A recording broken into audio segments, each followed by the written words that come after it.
बरोबर राजुरीचे ज्येष्ठ नागरिक आहेत. काका नमस्कार. नमस्कार. काय होईल पंचायत समिती जिल्हा परिषद मध्ये? काय सर्व राजकीय पक्ष आले, सर्व उमेदवार भेटून जात आहेत. काय होईल इथं या ठिकाणी तुम्हाला असं वाटतंय? यावर्षी जिल्हा परिषद आणि पंचायत समिती पुरंदर तालुक्यामध्ये याच्या मागे कधीही असली वेळ आली नव्हती. ती आता या पंचवार्षिक मध्ये जिल्हा परिषद आणि पंचायत समितीला वेळ आलेली. विरोधाला विरोध 2 किंवा 3 असं या ठिकाणी चित्र असायचं. पण आज या ठिकाणी 6 उमेदवार जिल्हा परिषदला आणि 5 उमेदवार पंचायत समितीला ते या ठिकाणी उभे टाकलेले आहेत. या ठिकाणी माझ्यासारख्या पुरंदर तालुका संत सोपान ट्रस्ट या ट्रस्टवर मी संप्रदायाचा अध्यक्ष आहे. माझ्यासारख्या इतकी अडचण आलेली आहे. सर्वच आपली माणसे, सर्वांच्या समोर आपण तोंड देतोय, सर्वांना आपल्या परिचित आहेत. माझ्यासारख्याला मत द्यावं कोणाला हीच आता पंचायत पडली आहे. तरी पण या पुरंदर तालुक्यातून कामाची माणसं बघून पक्ष तर बघितलंच पाहिजे, त्या पक्षाची माणसं आहेत, पण कामाची माणसं बघून मतदान या रहितेने करावं अशा प्रकारची मी या मतदारांना विनंती करतो.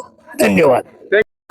काय कुणाची हवा? भारतीय जनता पार्टी, शिवसेना, राष्ट्रवादी, घड्याळ, काय निवडून येईल? हवा सगळ्यांनी वारंवार ठेवलंय, पण एवढ्या वार देवा म्हणलं या निवडून. बर बर बर बर. ओके, धन्यवाद. धन्यवाद.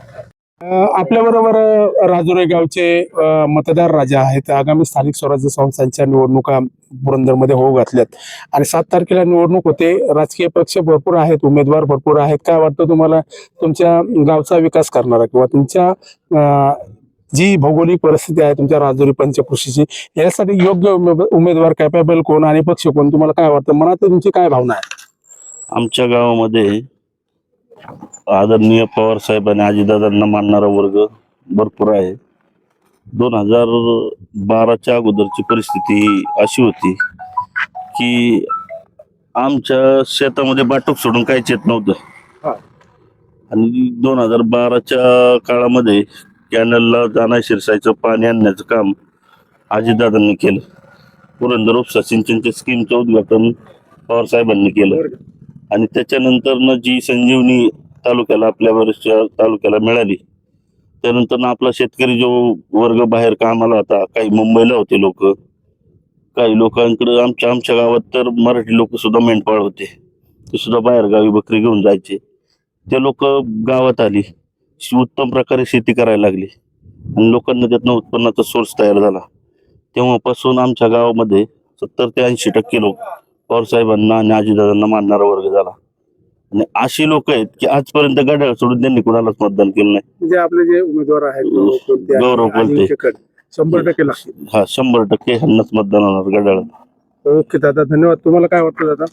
मला असं वाटतंय की केंद्रात सत्ता, राज्यात सत्ता आणि इथं पण त्यांची सत्ता असावं असं मला स्पष्ट वाटते. आणि कोण उमेदवार तुम्हाला काय वाटतं? अजय इंगळे आणि माऊली दादा यादव 100%. ओके, 100%. धन्यवाद. थँक्यू.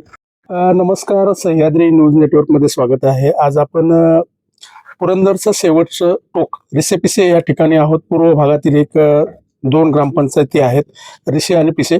आगामी स्थानिक स्वराज्य संस्था, जिल्हा परिषद, पंचायत समितीच्या निवडणुकीच्या माध्यमातून 7 तारखेला निवडणूक होत असताना येथील लोकांचं मत काय आहे, काय त्यांच्या मनामध्ये भावना आहेत, आपण जाणून घेतोय. आपल्या बरोबर काही ग्रामस्थ आहेत. काय वाटतं तुम्हाला या निवडणुकीमध्ये कुठल्या पक्षाची हवा राहील? सध्या संमिश्र हवा आहे सगळी, पण सध्या इकडे राष्ट्रवादीची ताकद चांगली आहे, एनसीपी. अच्छा, एनसीपी. तुम्हाला काय वाटतं? आता सध्या आताच अजितदादांचं जे निधन झालं त्याचा निश्चितच फायदा एनसीपीचे उमेदवार गौरव कोलते, तसं अजिंक्य टेकवडे, अजिंक्य कड यांना निश्चित होणार आहे. कारण का दादांच्या माध्यमातून जाण्याचं सारख्या योजना, पुरंदर उपसा सारखी योजना आणि पुरंदर विमानतळ असू द्या, IT पार्क असू द्या, हे जे प्रकल्प आहेत हे दादांनी प्रस्तावित केले ते मेट्रोचे. ही कामं पेंडिंग आहेत विमानतळाची, ही लवकरच मार्गी लागण्याच्या ह्याच्यामध्ये होती, तयारीत आहेत. तरी त्यामुळे दादांना एक भावपूर्ण श्रद्धांजली म्हणून निश्चितच राष्ट्रवादी काँग्रेसचा कट्टर कार्यकर्ता हा पेटून उठलेला आहे राहील त्यांना. आणि त्याला 100% कार्यकर्ते हे निवडूनच येतील. अच्छा, तुम्हाला काय वाटतं? तुम्हाला काय वाटतं? आता 9 तारखेलाच आमचा कोणाला मोठा पाठिंबा आहे ते कळेल. बर, अच्छा, कोणालाच म्हणजे म्हणजे जे हवा आहे त्याची हवाच असणार. मग सगळ्यांची हवा का एकाची हवा? हवा एकाचीच आहे, फक्त तेच 9 तारखेला कळेल. बरं, तुम्हाला काय वाटतं? आम्हाला तर वाटतं की ज्या मतदार वर्गाने किंवा शेतकरी वर्ग आहे आपला म्हणजे इकडला पाण्याच्या खाली ज्यांना पाणी भेटत नाही, आम्ही शेतकरी वर्गाची माणसं आहोत, तर आम्हाला असं वाटतं की प्रत्येक उमेदवाराने आहे ना नाही का जाणून घ्यावं आणि आपल्याला नाही का जो फायदा करणार आहे किंवा शेतकरी वर्गाला जाणणार आहे अशा व्यक्तीला मतदान करावं. तर तुम्हाला सांगतो तिकडे एनसीपीची जास्त पॉवरफुल हवा आहे आणि आम्ही एनसीपीच काम करणार. ओके. आता सध्या शेतकरी वर्ग आहे, मतदार हा राजा आहे, मतदार राजाच ठरेल की काय करायचं? काय करायचं ते कुणाचं कोणाचं. आणि आवडायचं?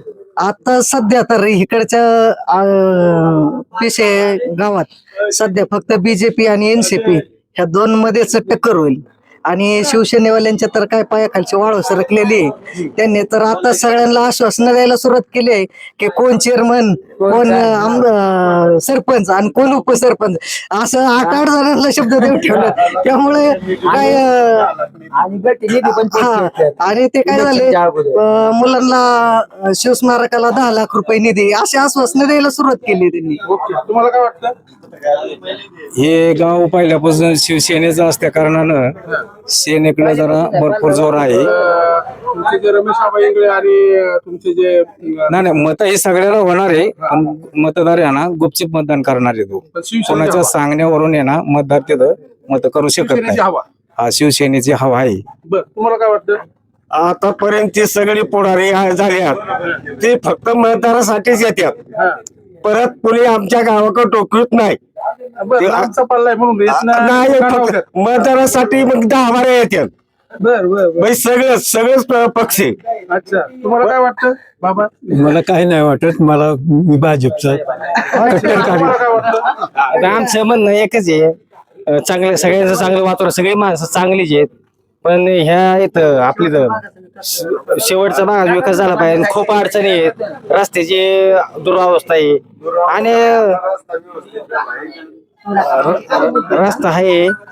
पण आहे ना, आता तुम्हाला सांगतो हे सगळे नेते जे आहेत ना कार्यकर्ते, हे सगळे लोकनेते नाहीत. हे डायरेक्ट वरून आलेत, कोण सोशल मीडियातून डायरेक्ट डायरेक्ट तुमचं हे सगळे ह्याच्यामुळे जो माणूस मातीतून काम करून वर जाईल ना तोच टिकतोय, आणि जे डायरेक्ट वरून येतात ना सोशल मीडियातून त्याचं इथं काम नाही. त्याच्यामुळे काय आता बोलायचं. बरं, मग आम्ही सोशल मीडिया मधनं लोकांना ताई या इकडे. अच्छा, ग्रॅज्युएशन, तुम्ही सुशिक्षित आहात. काय वाटतं तुम्हाला तुमच्या गावचा विकास बघून कोण ताकद लावली? भारतीय जनता पार्टी, शिवसेना, काँग्रेस, राष्ट्रवादी? काय राष्ट्रवादी. गौरव कोलते. बोलते. अच्छा, तुम्हाला काय वाटतं? गौरव बोलते. बाबा, बरं बाबा, तुम्हाला काय वाटतंय इलेक्शनचं काय मतदानच नाही तर मला काय का वाटायला, मी काय करणार. चांगले काय कोणी निवडून येईल? राष्ट्रवादी. अरे एकच नंबर. चला.